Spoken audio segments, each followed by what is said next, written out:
مہربان صلی اللہ تعالی علیہ وسلم نے فرمایا لا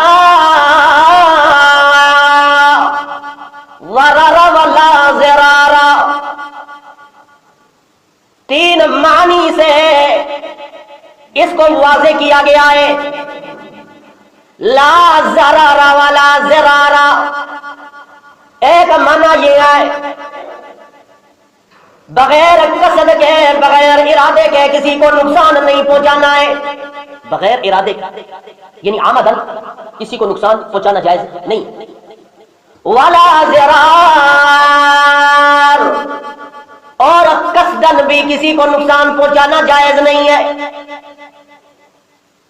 مثال کے طور پر ایک آدمی کے گھر کے اندر درخت لگا ہوا ہے اور پانی دینے والا پانی دیتا ہے لیکن اس ارادے سے دیتا ہے